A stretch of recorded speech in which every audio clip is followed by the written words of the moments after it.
সুপ্রিয় দর্শক, স্বাগতম জানাচ্ছি সর্বশেষ আপডেট বাংলা সংবাদে। শুরুতেই জানিয়ে দেব সংবাদ শিরোনাম, এরপর থাকছে বিস্তারিত। শুরুতেই জানিয়ে দেব রাজনৈতিক নাটকের নতুন মোড়, তারেকের হাত ধরেই হাসিনার প্রত্যাবর্তন। বিস্তারিত থাকছে প্রতিবেদনে। এদিকে হামে মরছে শিশু, দেশবিরোধী চুক্তিতে নীরব সম্মতি, বিএনপির রাজনৈতিক ব্যর্থতার নতুন দলিল। বিস্তারিত থাকছে প্রতিবেদনে। আরও জানিয়ে দেব দল বাঁচাতে শীর্ষ নেতাদের দেশে ফিরতে বলছে আওয়ামী লীগের তৃণমূল। বিস্তারিত থাকছে প্রতিবেদনে। এদিকে জিয়াউর রহমান যখন জন্মাননি ঢাকা বিশ্ববিদ্যালয়, তখন থেকে প্রাচ্যের অক্সফোর্ড। বিস্তারিত থাকছে প্রতিবেদনে। আরও জানিয়ে দেব জাহাঙ্গীরনগরে ছাত্রী ধর্ষণ চেষ্টার প্রতিবাদে মশাল হাতে শিক্ষার্থীদের বিক্ষোভ। বিস্তারিত থাকছে প্রতিবেদনে। এদিকে বাংলাদেশে গোলাপি ডোনাল্ড ট্রাম্প, ভিড় বাড়ছে সেলফির, কোরবানির হাটে বড় চমক। বিস্তারিত থাকছে প্রতিবেদনে। আরও জানিয়ে দেব আওয়ামী লীগ বিএনপি সমর্থিত দুই গ্রুপের সংঘর্ষে নিহত 1, আহত 35। বিস্তারিত থাকছে প্রতিবেদনে। আরও জানিয়ে দেব তেহরানের ৮০% ক্ষতিগ্রস্ত এলাকা মেরামতের দাবি ইরানের। বিস্তারিত থাকছে প্রতিবেদনে। এদিকে ক্ষেপণাস্ত্র সক্ষমতা ব্যাপকভাবে পুনরুদ্ধার করেছে ইরান। বিস্তারিত থাকছে প্রতিবেদনে। এবং সর্বশেষ জানিয়ে দেব ইরান যুদ্ধে পূর্ণ পরাজয়ের পথে যুক্তরাষ্ট্র। বিস্তারিত থাকছে প্রতিবেদনে। সুপ্রিয় দর্শক, এতক্ষণ শুনছিলেন সংবাদ শিরোনাম, এবারে শুনবেন বিস্তারিত। তার আগে ভিডিওটি ভালো লাগলে এবং সর্বশেষ আপডেট নিউজ পেতে চ্যানেলটি সাবস্ক্রাইব করুন। বাংলাদেশের ত্রয়োদশ জাতীয় সংসদ নির্বাচনে বিএনপি নিরঙ্কুশ সংখ্যাগরিষ্ঠতা অর্জন করেছে। জামায়াত একক বৃহত্তম দল হিসেবে আত্মপ্রকাশ করেছে। তারেক রহমান প্রধানমন্ত্রী নির্বাচিত হয়েছেন। বাংলাদেশের জাতীয় রাজনীতির দৃশ্যপট বদলে যাওয়ায় সেই বহুচর্চিত প্রশ্ন ঘুরতে শুরু করেছে। আওয়ামী লীগ সুপ্রিমো কি দেশে ফিরতে চলেছেন? তারেক রহমান কি তার ঘরোয়াপসির ব্যবস্থা করছেন? হাসিনা কিন্তু দিল্লিতে থাকাকালীন একাধিকবার বলেছেন তিনি দেশে ফিরতে চান, ফিরতে তিনি বদ্ধপরিকর। সেই সময় বাংলাদেশে তদারকি সরকার। আন্তর্জাতিক অপরাধ ট্রাইব্যুনাল তাকে মৃত্যুদণ্ডে দণ্ডিত করেছে। এই রায় মাথায় নিয়ে তিনি দেশে ফেরেন কিনা, সেই প্রশ্নটাও কম গুরুত্বপূর্ণ নয়। তবে বিএনপি ক্ষমতায় আসায় বাংলাদেশে একটা পরিবর্তনের হাওয়া বইতে শুরু করেছে। কিছুদিন আগে তারেক রহমানকে একটি গণমাধ্যমকে দেওয়া সাক্ষাৎকারে তিনি জানিয়েছিলেন তিনি কোনো রাজনৈতিক দলকে নিষিদ্ধ ঘোষণার পক্ষপাতী নন। তিনি কিন্তু সুস্পষ্টভাবে আওয়ামী লীগের কথা বলেননি। যদিও তার এই বার্তা থেকে নানা মহলে গুঞ্জন ওঠে, তারেক এবং বিএনপি নেতৃত্ব চাইছে জাতীয় রাজনীতিতে ফিরে আসুক আওয়ামী লীগ। ভোটের ফল ঘোষণার পর কয়েকটি বিষয় কিন্তু চোখে পড়ার মতো। দেশের বিভিন্ন প্রান্তে বন্ধ থাকা আওয়ামী লীগের দপ্তর একের পর এক খুলতে শুরু করে। কোনো কোনো প্রান্ত থেকে অবশ্য বাধা দেওয়ার খবর এসেছিল। বাধা এসেছিল প্রশাসনের তরফে। তারেক সরকারের তরফ থেকে প্রশাসনকে এই বার্তা দেওয়া হয় যে কোনো রাজনৈতিক দলের ক্ষেত্রে সরকার দমনপীড়ন নীতি সমর্থন করে না। যেটা আরও বেশি করে সকলের নজর কেড়ে নিয়েছে তা হল সংসদে তারেক রহমানের ভাষণ। প্রধানমন্ত্রীকে বলতে শোনা যায়, শেখ মুজিব কেবল একটিমাত্র দলের নেতা ছিলেন না, তিনি ছিলেন এই ভূখণ্ডের অন্যতম প্রধান সংসদ সদস্য। তিনি ছিলেন গণতান্ত্রিক আন্দোলনের পুরোধা। তারেক বলেন, বাংলাদেশের সংসদীয় রাজনীতির সূচনায় শেখ মুজিব একজন সংসদ সদস্য হিসেবে যে ভূমিকা পালন করেছিলেন তা ইতিহাসের অবিচ্ছেদ্য অংশ। আমাদের উচিত ইতিহাসের সত্যকে সাহসের সঙ্গে স্বীকার করা। এখানেই শেষ নয়। তারেক জিয়া আরও বলেন, জাতির পিতা হিসেবে বঙ্গবন্ধুর অবস্থানকে দলীয় সংকীর্ণতার ঊর্ধ্বে রাখা প্রয়োজন। শপথ গ্রহণ অনুষ্ঠানে তারেক জিয়ার মুখে বঙ্গবন্ধুর প্রশংসা শুনে অনেকেই বিস্ময় প্রকাশ করেছে। রাজনৈতিক বিশ্লেষকদের মধ্যে ব্যাপক চাঞ্চল্য তৈরি করেছে। দীর্ঘ কয়েক দশক ধরে বাংলাদেশের প্রধান দুই রাজনৈতিক দলের মধ্যে আদর্শের একটি দেওয়াল ছিল। এই বক্তব্য সেই দেওয়ালে বড় ধরনের ফাটল ধরিয়েছে বলে মনে করছেন রাজনৈতিক বিশ্লেষকেরা। বিএনপি শীর্ষ নেতৃত্ব থেকে বঙ্গবন্ধুর এমন অবদানের কথা স্মরণ এবং তার অবদানকে স্বীকৃতি সাম্প্রতিক অতীতে কেন কোনো কালেই হয়নি। বিএনপি স্বীকার করে না মুক্তিযুদ্ধে শেখ মুজিবের আত্মত্যাগের কথা। তাদের মতে মুক্তিযুদ্ধে সবথেকে বেশি অবদান রয়েছে জিয়াউর রহমানের। অনেকে মনে করছেন তারেক রহমান এখন আর সেই প্রতিহিংসার রাজনীতি থেকে সরে আসতে চাইছেন। তারেকের বক্তব্যকে অনেকে জাতীয় ঐক্য গঠনের একটি প্রয়াস হিসেবে দেখতে চাইছেন। তারা এটিকে মাস্টার স্ট্রোক হিসেবে দেখছেন। সংসদে দাঁড়িয়ে একটি দলের প্রধানমন্ত্রী সম্পূর্ণ ভিন্ন ধারার রাজনৈতিক দলের একজন অবিংসংবাদী নেতার প্রশংসা করছেন, সেটা বলা যেতে পারে বিরলের মধ্যে বিরলতম ঘটনা। বাংলাদেশের আকাশ আজ এক গুমোট শোকের চাদরে ঢাকা। যে নিষ্পাপ শিশুদের হাসিতে ঘর মুখরিত হওয়ার কথা ছিল, তারা আজ নিথর দেহে বিদায় নিচ্ছে। দেশে ছড়িয়ে পড়া ভয়াবহ হামের প্রাদুর্ভাবে ৩ শতাধিক শিশুর প্রাণহানি কোনো সাধারণ প্রাকৃতিক বিপর্যয় নয়। এটি স্পষ্টতই বর্তমান অন্তর্বর্তীকালীন প্রশাসনের অযোগ্যতা এবং ভুল অগ্রাধিকারের এক মর্মান্তিক দলিল। যখন আমাদের দেশের হাজার হাজার শিশু টিকার অভাবে ধুঁকছে, যখন ল্যাবে কিট না থাকায় রোগ শনাক্ত করা যাচ্ছে না, তখন রাষ্ট্রযন্ত্র ব্যস্ত বিদেশের সাথে অসম বাণিজ্যিক চুক্তির মহোৎসবে। সাধারণ মানুষের মনে আজ সঙ্গত প্রশ্ন জেগেছে, এই সরকার কি আসলেই জনগণের প্রাণ বাঁচাতে এসেছে, নাকি কেবল আন্তর্জাতিক প্রভুদের স্বার্থ রক্ষা করতে? সবচেয়ে অবাক লাগে দেশের এই ক্রান্তিলগ্নে ক্ষমতার শীর্ষে বিএনপি এর ভূমিকা দেখে। জনগণের এই কঠিন বিপদে পাশে না দাঁড়িয়ে তারা ব্যস্ত ক্ষমতার ভাগ বাটোয়ারায় কার প্রভাব বিস্তারের লড়াইয়ে। মুখে লম্বা চওড়া বুলি আওড়ালেও বাস্তবে সাধারণ মানুষের স্বাস্থ্য বা সুরক্ষা নিয়ে তাদের কোনো মাথা ব্যথা নেই। আওয়ামী লীগ যখন প্রতিটি পাড়ায় পাড়ায় টিকা পৌঁছে দেওয়ার লড়াই করেছে, বিএনপি তখন ক্ষমতার অলিগলিতে নিজেদের আখের গোছাতে ব্যস্ত। তাদের এই রহস্যজনক নীরবতায় প্রমাণ করে যে তারা জনগণের চেয়ে গদির রাজনীতিকেই বেশি ভালোবাসে। এই অন্তর্বর্তীকালীন সরকারের অগ্রাধিকারের চিত্রও ছিল সবচেয়ে বড় প্রশ্ন। যেখানে দেশের শিশুদের জন্য জরুরি টিকার ডোজ নিশ্চিত করতে হিমশিম খেতে হচ্ছে, সেখানে তারা ব্যস্ত ছিল বহু বিলিয়ন ডলারের বোয়িং বিমান কেনার চুক্তি নিয়ে। অথচ চাইলে এই সরকারই জনগণের স্বাস্থ্য সুরক্ষাকে অগ্রাধিকার দিয়ে টিকা আমদানির জন্য দ্রুত ও কার্যকর উদ্যোগ নিতে পারত।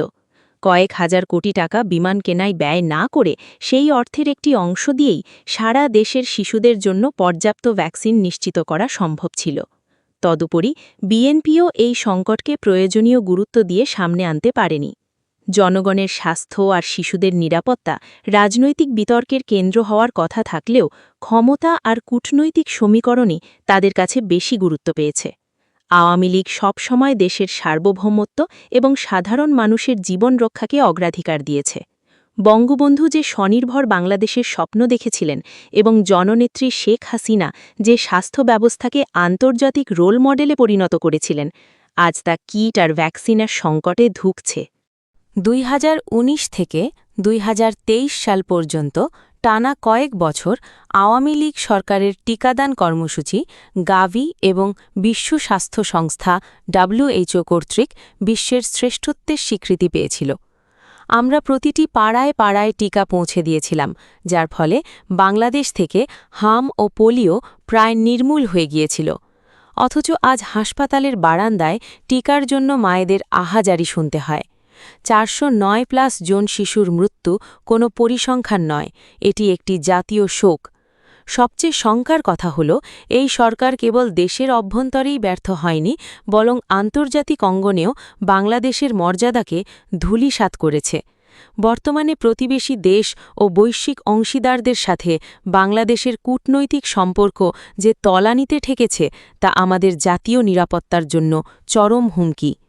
একটি জনবান্ধব ও দায়বদ্ধ সরকার থাকলে আজ হয়তো দেশের বাতাস টিকার জন্য শিশুদের কান্না নয়, বরং তাদের হাসিতে মুখরিত হতো। সময় এসেছে এই অযোগ্য ও কূটনৈতিকভাবে ব্যর্থ প্রশাসনের অপরিণামদর্শী সিদ্ধান্তের বিরুদ্ধে রুখে দাঁড়ানোর এবং আমাদের ভবিষ্যৎ। মনে করেছিলাম বিএনপি ক্ষমতায় আসলে আমরা হয়তো একটু এলাকায় ফেরার সুযোগ পাব, সাংগঠনিক কার্যক্রমও হয়তো ধীরে ধীরে শুরু হবে, আওয়ামী লীগের নিষেধাজ্ঞাও থাকবে না। কিন্তু এখন যেটা হলো, এটা আমরা আশা করি নাই। অবস্থা আগের মতোই। কথাগুলো বলছিলেন বাংলাদেশে কার্যক্রম নিষিদ্ধ আওয়ামী লীগের একজন তৃণমূল নেতা আরিফুল ইসলাম। এটি তার ছদ্মনাম। মিস্টার ইসলাম ঢাকার বাইরে আওয়ামী লীগের একটি জেলার উপজেলা কমিটির সেক্রেটারি। তিনি যেটা বলছেন, তৃণমূলে আওয়ামী লীগের অনেকের মনোভাব একই রকম। মূলত নির্বাচনে জয়ী হয়ে বিএনপি সরকার গঠন করলে আওয়ামী লীগ হয়তো কিছু কার্যক্রমের সুযোগ পাবে, এমনটাই আশা ছিল আওয়ামী লীগের অনেকের। কিন্তু নির্বাচনের পর দেখা যাচ্ছে তেমনটা তো ঘটেইনি, বরং বিএনপি সরকারের সময়ে এসে আওয়ামী লীগের কার্যক্রম নিষিদ্ধ সংক্রান্ত সন্ত্রাসবিরোধী আইনের সংশোধনী বিলও সংসদে পাশ হয়ে গেছে। ফলে আইনগতভাবে আওয়ামী লীগের সামনে প্রকাশ্যে রাজনীতি করার সুযোগ আর থাকল না। কিন্তু এমন অবস্থায় কি ভাবছেন দলটির শীর্ষ নেতারা? আবার নেতাদের বেশিরভাগটাই যখন বিদেশে, তখন তৃণমূলেই বা এর কী প্রভাব পড়ছে? বাংলাদেশে গত ফেব্রুয়ারিতে জাতীয় সংসদ নির্বাচনের পরদিন থেকেই দেশের বিভিন্ন স্থানে কার্যালয় খুলতে দেখা যায় আওয়ামী লীগের নেতাকর্মীদের। তবে সেগুলো ছিল অনেকটাই ঝটিকা তৎপরতা, অর্থাৎ অল্প সময়ের জন্য ধ্বংসপ্রাপ্ত কার্যালয়ে গিয়ে তালা খুলে ভেতরে ঢোকা এবং কিছুক্ষণ স্লোগান দিয়ে আবার বের হয়ে যাওয়া। আওয়ামী লীগের এরকমই একটি কার্যালয় খুলনা শহরের হাদিস পার্কে, শেখ হাসিনা সরকারের পতনের সময় যেটি ব্যাপক হামলা ভাঙচুরের শিকার হয়। গত ফেব্রুয়ারির জাতীয় সংসদ নির্বাচনের ৩ দিনের মাথায় সেই কার্যালয়ে প্রবেশ করতে দেখা যায় আওয়ামী লীগের কয়েকজন নেতাকর্মীকে। অফিসের নিচতলার কলাপসিবল গেটের তালা খুলে দ্বিতীয় তলায় গিয়ে তারা শেখ মুজিবুর রহমান এবং আওয়ামী লীগের সভাপতি শেখ হাসিনার প্রতিকৃতিতে ফুল দিয়ে শ্রদ্ধা জানান এবং স্লোগান দেন। কিন্তু সেই খবর ছড়িয়ে পড়ার পর শহরে ব্যাপক প্রতিক্রিয়া হয়, আবারও কার্যালয়টি হামলার শিকার হয়। ১৯২১ সাল, ব্রিটিশ ভারত। অক্সফোর্ডের হুবহু কাঠামোয় তৈরি হল ঢাকা বিশ্ববিদ্যালয়। আবাসিক হল, টিউটোরিয়াল সিস্টেম, শিক্ষক ছাত্রের সেই ঘনিষ্ঠ একাডেমিক সংস্কৃতি। সেই থেকেই নামটা চালু। জিয়াউর রহমান তখন পৃথিবীতে নেই, আসতে আরও ১৫ বছর বাকি। তথাকথিত শিক্ষামন্ত্রী মিলন আজ দাঁড়িয়ে বললেন, জিয়া এই বিশ্ববিদ্যালয়কে প্রাচ্যের অক্সফোর্ড বানিয়েছিলেন। মানে যে উপাধি ঢাবি পেয়েছে ১৯২১ থেকে, সেটার কৃতিত্ব দেওয়া হচ্ছে এমন একজনকে যিনি ১৯৭৭ সালের আগে রাষ্ট্রক্ষমতার ধারে কাছেও ছিলেন না। ৫০ বছর আগের ঘটনার মালিকানা দাবি করা হচ্ছে এখনকার সময়ে দাঁড়িয়ে। দেশের শিক্ষামন্ত্রী জানেন না ঢাকা বিশ্ববিদ্যালয় কবে প্রতিষ্ঠিত হয়েছে, জানেন না প্রাচ্যের অক্সফোর্ড কথাটা কোথা থেকে এলো। জানেন শুধু একটাই, সব কিছুর কৃতিত্ব জিয়াউর রহমানকে দিতে হবে, ইতিহাস যাই বলুক না কেন। জাহাঙ্গীরনগর বিশ্ববিদ্যালয়ে এক ছাত্রীকে ধর্ষণ চেষ্টার ঘটনার প্রতিবাদে বিক্ষোভ মিছিল ও সমাবেশ করেছেন সাধারণ শিক্ষার্থীরা। একই সঙ্গে ক্যাম্পাসে নিরাপত্তা নিশ্চিতে প্রশাসনের ব্যর্থতার অভিযোগও তুলেছেন তারা। বুধবার ১৩ মে রাত ১০:৩০টার দিকে ছাত্রীহল সংলগ্ন টারজান পয়েন্ট এলাকা থেকে বিক্ষোভ মিছিল শুরু হয়। এতে বিশ্ববিদ্যালয়ের শতাধিক শিক্ষার্থী অংশ নেন। মিছিলটি টারজান পয়েন্ট থেকে শুরু হয়ে প্রীতিলতা হল, বেগম খালেদা জিয়া হল, চৌরঙ্গি, জাকসু ভবন ও ট্রান্সপোর্ট চত্বর প্রদক্ষিণ করে প্রক্টর কার্যালয়ের সামনে গিয়ে শেষ হয়। পরে সেখানে সংক্ষিপ্ত সমাবেশ অনুষ্ঠিত হয়। সমাবেশে শিক্ষার্থীরা ৫ দফা দাবি উত্থাপন করেন। দাবিগুলোর মধ্যে রয়েছে আগামী ২৪ ঘণ্টার মধ্যে অভিযুক্তকে গ্রেফতার ও দ্রুত বিচার নিশ্চিত করা, নিরাপত্তা ব্যর্থতার দায়ে প্রক্টোরিয়াল বডির পদত্যাগ, ক্যাম্পাসে কার্যকর নিরাপত্তা ব্যবস্থা ও কুইক রেসপন্স টিম গঠন, নারী নিরাপত্তা কর্মী নিয়োগ বৃদ্ধি এবং জরুরি সহায়তায় নারী সদস্যদের সক্রিয় অংশগ্রহণ নিশ্চিত করা। বিক্ষোভে শিক্ষার্থীরা বলেন, ক্যাম্পাসে শিক্ষার্থীদের নিরাপত্তা নিশ্চিত করতে প্রশাসনকে দ্রুত কার্যকর পদক্ষেপ নিতে হবে, অন্যথায় আরও কঠোর আন্দোলনের হুঁশিয়ারি দেন তারা। বাংলাদেশে ঈদের বাজারে সুপারহিট ডোনাল্ড ট্রাম্প। না, ইনি হোয়াইট হাউসের বাসিন্দা নন, ইনি নারায়ণগঞ্জের পাইকপাড়া এলাকার রাবেয়া অ্যাগ্রো ফার্মের বাসিন্দা। আগতে গোলাপি রঙের এক রাজকীয় মহিষ। খামার কর্তৃপক্ষের দাবি অনুযায়ী ৭০০ কেজি ওজনের এই অ্যালবিনো মহিষটির মাথার সোনালি চুল নাকি অবিকল আমেরিকান প্রেসিডেন্টের মতো, আর তাই তার এমন অভিনব নামকরণ। বাংলাদেশের সংবাদমাধ্যমগুলিকে খামারের মালিক জিয়াউদ্দিন মৃধা জানিয়েছেন, গত বছর রাজশাহীর হাট থেকে ডোনাল্ড ট্রাম্পকে কিনেছিলেন তিনি। আনার পর থেকেই ভিআইপি খাতির পেয়েছে মহিষটি। পশু বিশেষজ্ঞদের মতে অ্যালবিনো মহিষেরা এমনিতে শান্ত স্বভাবের হয়, তাদের কেউ উত্ত্যক্ত না করলে তারা কখনো আক্রমণ করে না। আর এই ট্রাম্পের চালচলন তো রীতিমতো রাজকীয়। জানা গিয়েছে ইতিমধ্যেই লাইভ ওয়েট হিসেবে প্রতি কেজি ৫৫০ টাকা দরে ঢাকার এক ক্রেতার কাছে বিক্রিও হয়ে গিয়েছে মহিষটি। ঈদের আগেই সে পাড়ি দেবে নতুন ঠিকানায়। খামারের পরিচর্যাকারীদের দাবি, ডোনাল্ড ট্রাম্পের ডায়েট চার্ট নেহাত হেলাফেলার নয়। প্রতিদিন ২ বেলা ভুট্টা, সয়াবিন, গমের ভুসি, তিলের খৈল আর সবুজ ঘাস পরিবেশন করা হয় তাকে। এই গোলাপি মহিষকে এক ঝলক দেখতে এখন প্রতিদিন ওই খামারে উৎসাহী মানুষের ঢল নামছে। অনেকেই এসে সেলফি তুলে যাচ্ছে নারায়ণগঞ্জের ডোনাল্ড ট্রাম্পের সঙ্গে। সুনামগঞ্জের দিরায়ে আধিপত্য ও পূর্ববিরোধকে কেন্দ্র করে বিএনপি নেতা শাহদীপ মেম্বার ও যুবলীগ নেতা মুহিত মিয়ার লোকজনের মধ্যে সংঘর্ষের ঘটনা ঘটে।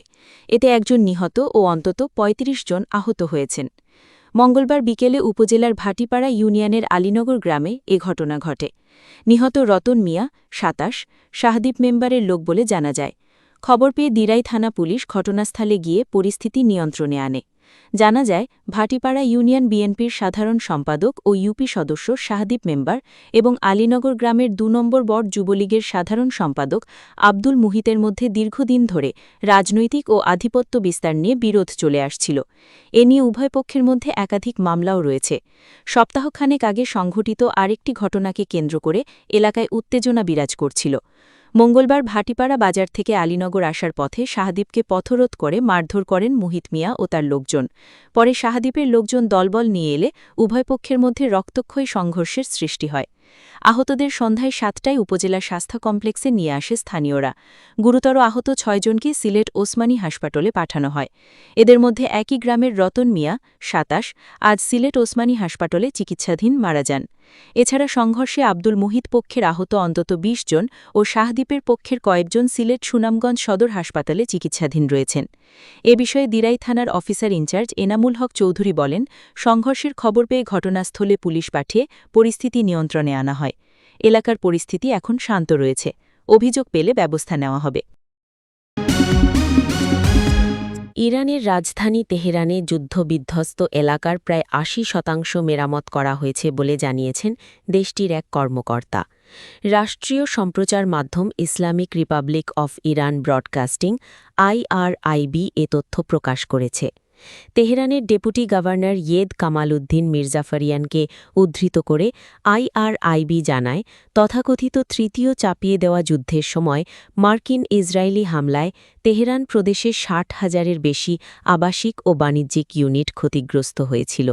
প্রতিবেদন অনুযায়ী গত ২৮ ফেব্রুয়ারি শুরু হওয়া মার্কিন ইসরায়েল সংঘাতের পর থেকে ইরানের প্রত্যক্ষ ও পরোক্ষ ক্ষতির পরিমাণ প্রায় $২৭০ বিলিয়ন পৌঁছেছে বলে ধারণা করা হচ্ছে। যুদ্ধের সময় দেশটির বিভিন্ন গুরুত্বপূর্ণ অবকাঠামো ব্যাপকভাবে ক্ষতিগ্রস্ত হয়েছে। এর মধ্যে রয়েছে সেতু, বন্দর, রেল নেটওয়ার্ক, বিশ্ববিদ্যালয় ও গবেষণা কেন্দ্র, বিদ্যুৎ কেন্দ্র ও পানি পরিশোধনাগার। এছাড়া বহু হাসপাতাল, শিক্ষা প্রতিষ্ঠান ও সাধারণ মানুষের বাড়িঘর আংশিক বা পুরোপুরি ধ্বংস হয়েছে বলে প্রতিবেদনে উল্লেখ করা হয়েছে। ইরান কর্তৃপক্ষ বলছে, ক্ষতিগ্রস্ত এলাকাগুলো দ্রুত পুনর্গঠনের কাজ চলছে এবং রাজধানীর বেশিরভাগ এলাকায় স্বাভাবিক পরিস্থিতি ফিরিয়ে আনা সম্ভব হয়েছে। যুক্তরাষ্ট্রের প্রেসিডেন্ট ডোনাল্ড ট্রাম্পের প্রশাসন প্রকাশ্যে ইরানের সামরিক শক্তিকে ধ্বংসপ্রাপ্ত বলে দাবি করলেও মার্কিন গোয়েন্দা সংস্থাগুলোর গোপন মূল্যায়নে ভিন্ন চিত্র উঠে এসেছে। নতুন গোয়েন্দা প্রতিবেদনে বলা হয়েছে, ইরান তাদের অধিকাংশ ক্ষেপণাস্ত্র ঘাঁটি, মোবাইল লঞ্চের এবং ভূগর্ভস্থ সামরিক স্থাপনায় আবারও কার্যকর নিয়ন্ত্রণ ফিরে পেয়েছে। গোয়েন্দা মূল্যায়ন অনুযায়ী হরমুজ প্রণালীর আশেপাশে থাকা ইরানের ৩৩টি ক্ষেপণাস্ত্র ঘাঁটির মধ্যে ৩০টিই আবার কার্যকর অবস্থায় ফিরেছে। এসব ঘাঁটি থেকে ইরান মার্কিন যুদ্ধজাহাজ এবং তেলবাহী জাহাজকে হুমকির মুখে ফেলতে পারে বলে আশঙ্কা করা হচ্ছে। প্রতিবেদন অনুযায়ী অনেক স্থানে ইরান এখনও মোবাইল লঞ্চার ব্যবহার করে ক্ষেপণাস্ত্র স্থানান্তর করতে পারছে এবং কিছু ক্ষেত্রে সরাসরি উৎক্ষেপণও সম্ভব হচ্ছে। কেবল ৩টি ঘাঁটি এখনও সম্পূর্ণ অচল রয়েছে। ক্ষেপণাস্ত্র ও সামরিক অবকাঠামো। মার্কিন গোয়েন্দা সংস্থাগুলোর হিসাব অনুযায়ী ইরান এখনও তাদের প্রায় ৭০% মোবাইল ক্ষেপণাস্ত্র লঞ্চার এবং যুদ্ধপূর্ব ক্ষেপণাস্ত্র মজুতের প্রায় ৭০% ধরে রেখেছে। এর মধ্যে ব্যালিস্টিক ক্ষেপণাস্ত্র ও ক্রুজ ক্ষেপণাস্ত্র ২ ধরনের অস্ত্রই রয়েছে। এছাড়া দেশজুড়ে থাকা ইরানের প্রায় ৯০% ভূগর্ভস্থ ক্ষেপণাস্ত্র সংরক্ষণ এবং উৎক্ষেপণ কেন্দ্র আংশিক বা পুরোপুরি কার্যকর অবস্থায় ফিরেছে বলে মূল্যায়নে উল্লেখ করা হয়েছে। ট্রাম্প প্রশাসনের দাবির সঙ্গে বিরোধ। ট্রাম্প ও মার্কিন প্রতিরক্ষা মন্ত্রী পিট হেগসেথ দীর্ঘদিন ধরে দাবি করে আসছেন যে ইরানের সামরিক শক্তি চূর্ণ বিচূর্ণ হয়ে গেছে। মার্চে ট্রাম্প বলেছিলেন ইরানের ক্ষেপণাস্ত্র শক্তি সরিয়ে ছিটিয়ে গেছে এবং দেশটির সামরিকভাবে আর কিছু অবশিষ্ট নেই। এপ্রিল মাসে হেগসেথও দাবি করেন যুক্তরাষ্ট্র ইসরায়েলের যৌথ অভিযান ইরানের সামরিক শক্তিকে বহু বছরের জন্য অকার্যকর করে দিয়েছে। তবে নতুন গোয়েন্দা তথ্য এসব বক্তব্যকে প্রশ্নের মুখে ফেলেছে। অস্ত্র মজুদ সংকট এবং যুক্তরাষ্ট্রের উদ্বেগ। প্রতিবেদন অনুযায়ী ইরানের বিরুদ্ধে যুদ্ধে যুক্তরাষ্ট্র বিপুল পরিমাণ টমাহক, প্যাট্রিয়ট প্রতিরক্ষা ক্ষেপণাস্ত্র এবং অন্যান্য উন্নত অস্ত্র ব্যবহার করেছে। এতে মার্কিন অস্ত্রভাণ্ডারে চাপ তৈরি হয়েছে। মার্কিন সামরিক বাহিনী যুদ্ধে প্রায় ১১০০টি দূরপাল্লার স্টেলথ ক্রুজ ক্ষেপণাস্ত্র, ১,০০০-এরও বেশি টমাহক এবং ১৩০০-রও বেশি প্যাট্রিয়ট ইন্টারসেপ্টর ব্যবহার করেছে বলে প্রতিবেদনে উল্লেখ করা হয়। বিশেষজ্ঞদের মতে এসব অস্ত্র পুনরায় মজুত করতে কয়েক বছর সময় লাগতে পারে। যুক্তরাষ্ট্রের প্রভাবশালী নব্য রক্ষণশীল চিন্তাবিদ এবং দীর্ঘদিনের ইসরায়েলপন্থী যুদ্ধবাজ রবার্ট কাগান সতর্ক করে বলেছেন, ইরানের বিরুদ্ধে চলমান সংঘাতে যুক্তরাষ্ট্র পূর্ণ পরাজয়ের দিকে এগোচ্ছে। তার মতে এই যুদ্ধ এমন এক ক্ষতির জন্ম দিয়েছে যা আর পূরণ করা সম্ভব নয় এবং এর প্রভাব দীর্ঘমেয়াদে ওয়াশিংটনের বৈশ্বিক অবস্থানকে দুর্বল করবে। দি অ্যাটলান্টিকে প্রকাশিত এক নিবন্ধে কাগান বলেন, আগের অবস্থায় আর ফেরা যাবে না, এমন কোনো চূড়ান্ত আমেরিকান বিজয়ও আসবে না যা এই ক্ষতিকে মুছে ফেলতে পারবে। তিনি মনে করেন এই সংঘাত শুধু সামরিক নয়, কৌশলগতভাবেও যুক্তরাষ্ট্রকে দুর্বল অবস্থায় ঠেলে দিয়েছে। ১৯৯৭ সালে project for the new American সেঞ্চুরির সহ-প্রতিষ্ঠাতা হিসেবে কাগান যুক্তরাষ্ট্রের বৈশ্বিক সামরিক প্রভাব বিস্তারের নীতির অন্যতম প্রবক্তা ছিলেন।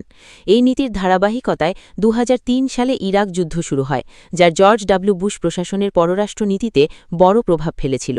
তিনি সেই নীতি নির্ধারণী ব্যবস্থার সাথে ঘনিষ্ঠভাবে যুক্ত ছিলেন, যার মধ্যে তার স্ত্রী ভিক্টোরিয়া নুল্যান্ডও ছিলেন, যিনি পট্টন নব্য রক্ষণশীল ভাইস প্রেসিডেন্ট ডিক চেনির উপদেষ্টা হিসেবে কাজ করতেন। বছরের পর বছর ধরে কাগান মার্কিন হস্তক্ষেপবাদের পক্ষে ছিলেন, যা বর্তমান যুদ্ধ সম্পর্কে তার কঠোর সতর্কবাণীকে আরও বেশি তাৎপর্যপূর্ণ করে তুলেছে। কাগান তার বিশ্লেষণে বলেন, হরমুজ প্রণালীর ওপর নিয়ন্ত্রণ ক্ষমতা ভারসাম্য বদলে দিয়েছে। তার মতে এই প্রণালীর কৌশলগত গুরুত্ব ইরানকে আঞ্চলিক শক্তি থেকে বৈশ্বিক প্রভাবশালী শক্তিতে পরিণত করছে। তিনি বলেন, এই যুদ্ধ আমেরিকার শক্তি প্রদর্শন করেনি, বরং এমন একটি আমেরিকাকে উন্মোচিত করেছে যা অবিশ্বস্ত এবং যা শুরু করেছে তা শেষ করতে অক্ষম। কাগানের মতে এই পরিস্থিতির ফলে বিশ্বজুড়ে মিত্র ও প্রতিদ্বন্দ্বীরা নিজেদের অবস্থান নতুনভাবে নির্ধারণ করবে। ট্রাম্প প্রশাসনের সামনে এখন সীমিত বিকল্প রয়েছে বলেও মন্তব্য করেন কাগান। তিনি বলেন, হরমুজ প্রণালী পুনরায় স্বাভাবিকভাবে চালু করা এবং ইরানের ওপর চাপ ধরে রাখার ক্ষেত্রে ওয়াশিংটনের দরকষাকষির ক্ষমতা অনেকটাই ক্ষয় হয়েছে। বর্তমান পরিস্থিতিকে তিনি যুক্তরাষ্ট্রের ইতিহাসের বড় মার্কিন সামরিক সংকটগুলোর সঙ্গে তুলনা করেন। তার মতে পার্ল হারবারে জাপানি আক্রমণ এবং ভিয়েতনাম যুদ্ধর মতো ঘটনাগুলোর পর যুক্তরাষ্ট্র ঘুরে দাঁড়াতে পেরেছিল, কিন্তু এবার পরিস্থিতি আরও জটিল হতে পারে।